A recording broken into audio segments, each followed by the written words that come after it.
Selamat pagi, jumpa lagi di Berita Padang bersama saya, Afri Meriana. Sejumlah berita aktual dan menarik akan kami sajikan untuk Anda.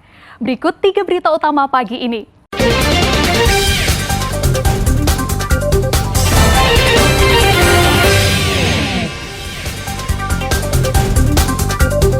Polisi di Padang merazia apotek dan toko obat yang jual obat sirup.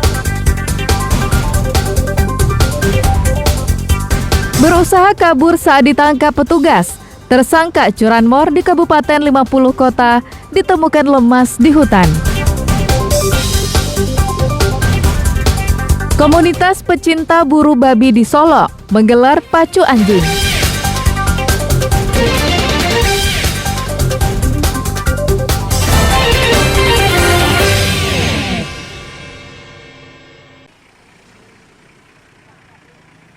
Kasus kematian pada anak akibat gagal ginjal akut di Sumatera Barat bertambah menjadi 13 orang. Terakhir, 1 anak asal Mentawai dilaporkan meninggal akibat penyakit tersebut. Sebagai antisipasi penambahan kasus, Polresta Padang melakukan razia ke seluruh apotek dan toko obat yang ada di Kota Padang. Petugas memeriksa sejumlah merek obat yang dilarang beredar berdasarkan surat edaran yang dikeluarkan oleh Badan Pengawas Obat dan Makanan RI. Namun petugas belum menyita, tetapi hanya menyuruh pemilik apotek untuk menempatkan obat sirup yang dilarang ke tempat khusus agar tidak dijual.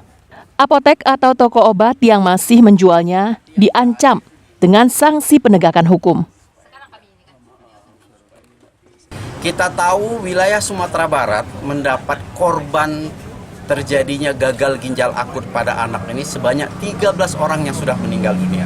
Obat-obat jenis mana saja yang diminta untuk tidak dijual? Kami mendatangi apotek-apotek, kami mendata obat-obat ya, teman-teman apotek ini untuk menyisihkan, untuk mengamankan, tidak menjual sementara ya sampai dengan ada aturan-aturan dari pemerintah lebih lanjut.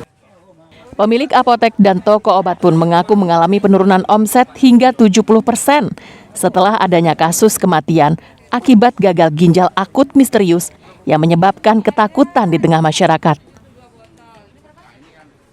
Kalau yang 102 kami belum tahu lagi, belum ada surat edarannya mana-mana obat yang 102 itu kami belum tahu. Yang 5 yang baru tahu.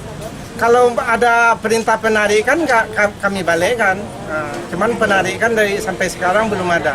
Omset sudah jauh turunnya, lebih dari 50%.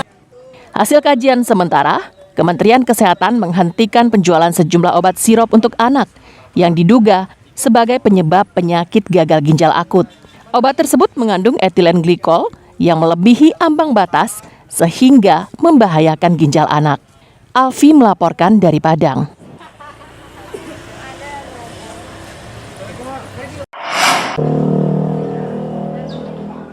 Antisipasi merebaknya penyakit gagal ginjal akut, Puskesmas Andalas, Kecamatan Padang Timur di pusat Kota Padang, ambil tindakan. Obat sirup yang diduga sebagai pemicunya dihentikan pemberiannya kepada pasien anak-anak. Puskesmas menggantinya dengan puyer atau tablet. Meski belum ada edaran resmi dari Dinas Kesehatan Kota Padang, langkah itu diambil untuk menimbulkan rasa aman bagi masyarakat.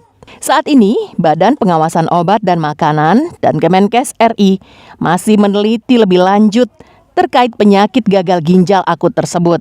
Namun Puskesmas tidak mau ambil risiko. Terkait sekarang adanya isu ya penggunaan obat sirup yang menyebabkan beberapa anak mengalami penyakit ginjal. Nah, kita di Puskesmas ini tentu menunggu edaran resmi dari dinas, dan dinas tentu juga dari atas dari Kementerian Kesehatan. Jadi untuk obat sirup kemarin kita pending dulu penggunaannya, kita gunakan puyer saat ini. Di Sumatera Barat, Dinas Kesehatan menemukan 22 kasus penyakit gagal ginjal akut misterius. 12 anak meninggal dunia akibat penyakit tersebut.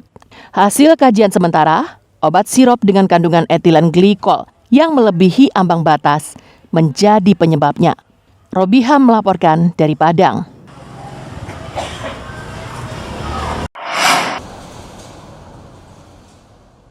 Balai Besar Pengawasan Obat dan Makanan Padang mengeluarkan surat edaran terkait obat sirup untuk anak yang diduga sebagai penyebab merebaknya kasus gagal ginjal akut misterius pada anak dan balita.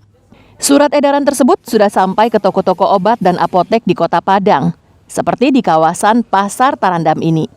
Dalam surat edaran itu, BB POM melarang toko obat atau apotek menjual 5 merek obat sirup untuk anak karena mengandung cemaran etilen glikol yang melebihi ambang batas. Etilen glikol tersebut diduga sebagai penyebab penyakit gagal ginjal akut yang tengah marak diderita anak-anak dan balita di tanah air. 5 merek obat tersebut yaitu Thermorex Sirop, obat demam, Flurin DMP Sirop, dan Unibaby Cough Sirop, obat untuk batuk dan flu. Unibaby Demam Sirop, obat untuk demam, Unibaby Demam Drops, obat untuk demam. Kelima obat sirup tersebut sebelumnya dijual bebas di apotek dan toko obat. Untuk sementara pemakaian obat sirup untuk anak-anak belum dihentikan terlebih dahulu karena sekarang kan ada kasus yang mengakibatkan kasus gagal ginjal pada anak-anak. Untuk sementara tidak ada penarikan, cuman dia suruh untuk menyimpan barang yang ada 5 item barang yang tidak boleh dipasarkan. Meski sudah dilarang untuk dijual, BB POM tidak langsung menarik obat tersebut dari peredaran, namun menyurati produsen kelima obat sirup itu untuk menarik sendiri produk-produk mereka. Ada 5 produk yang melebihi ambang batas keamanan terkait dengan kandungan etilen glikol. Nah, tentunya kami, ini kan ada pabrik, ada distributornya, ada pedagang besar farmasi yang menyalurkan. Kami langsung menghubungi supaya menghentikan, nanti kemudian ditarik oleh produsen terkait produknya. Sebelumnya diberitakan 12 anak di Sumatera Barat meninggal akibat menderita gagal ginjal akut misterius. Obat sirup anak-anak tersebut diduga sebagai penyebabnya. Robi Ham melaporkan dari Padang.